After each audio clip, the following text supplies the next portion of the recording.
जय शिवराय मित्रांनो। आजच्या 3 जूनला पश्चिम महाराष्ट्र, दक्षिण महाराष्ट्रामध्ये ढगाळ वातावरण आणि पावसाची शक्यता असणारे काही भाग आहेत, त्याबद्दल आपण ह्या व्हिडिओमध्ये समावेश केलेला आहे। आणि महत्त्वाचं म्हणजे मान्सून संदर्भात जे संभ्रम आहे यावरती एक चांगला पर्याय आपण या व्हिडिओमध्ये सांगण्याचा प्रयत्न करतोय, तो देखील शेवटपर्यंत पाहण्याचा प्रयत्न करा।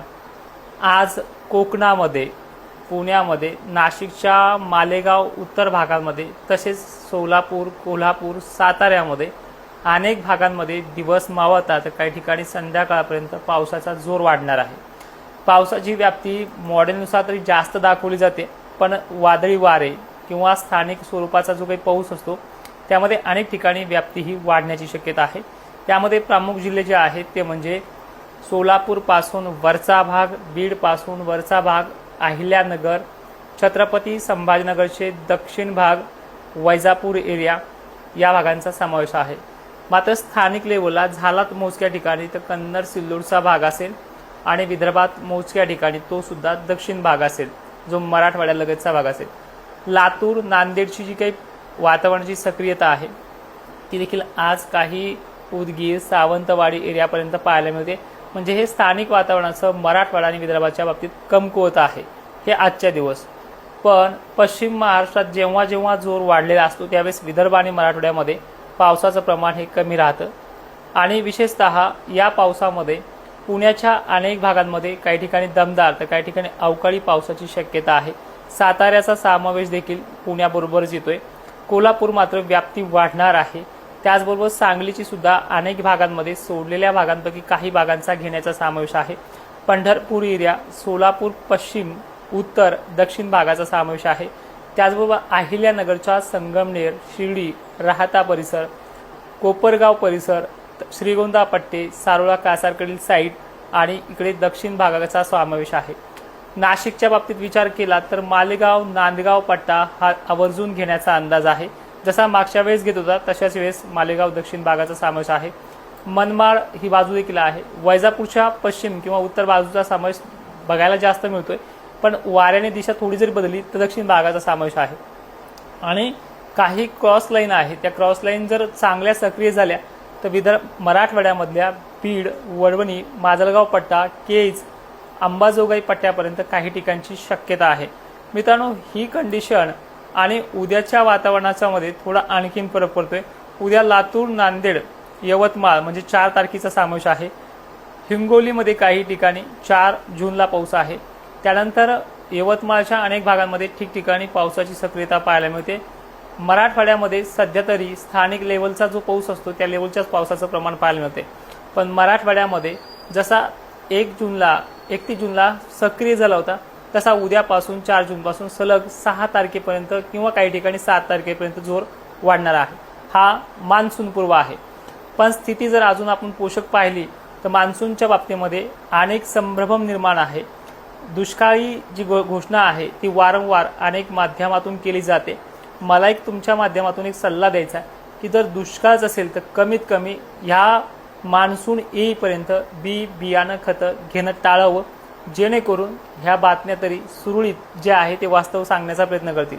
MGO, IOD सारख्या घटकांचा जर विचार केला तर मान्सूनला पेरणीला जरी उशीर होत असला तर मान्सूनवरती गंभीर परिणाम म्हणजे दुष्काळी पट्टे अशी समावेश दिसत नाही। गेल्या वर्षी सुद्धा जून आणि जुलै हा कमकुवत राहिला होता। जुलै महिन्यामध्ये अनेक ठिकाणी आपल्याला पेरणीला सुद्धा अडथळे आले होते, पाणी द्यायची सुद्धा वेळ आली होती। अशा पद्धतीची घटना महाराष्ट्रामध्ये वारंवार घडते असते।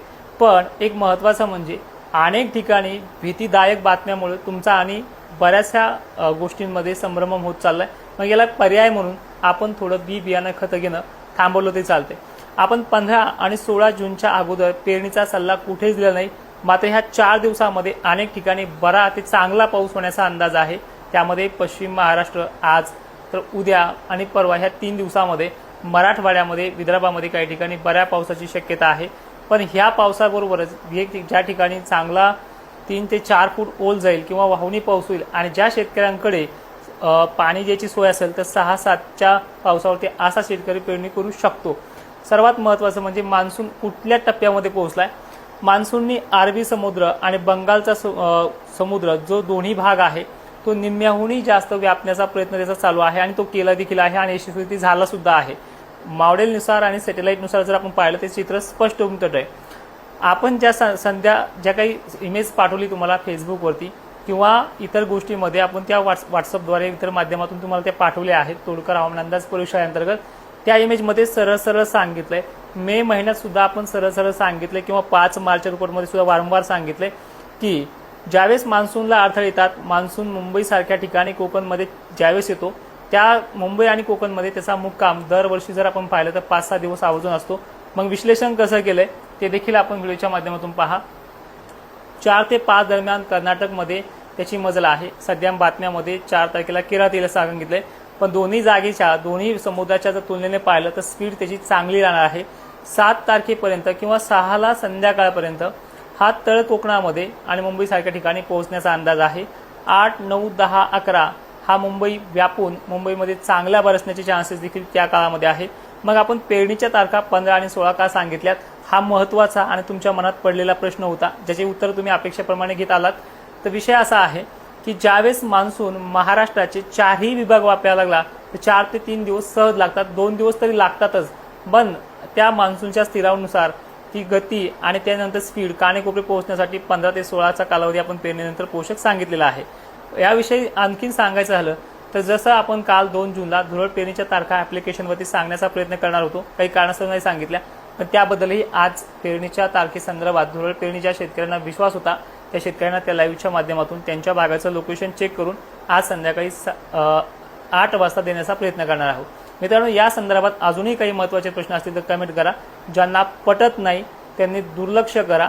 आपले अंदाज त्या लोकांसाठी नाही ज्यांना सातबारा नाही. जय शिवराय. धन्यवाद.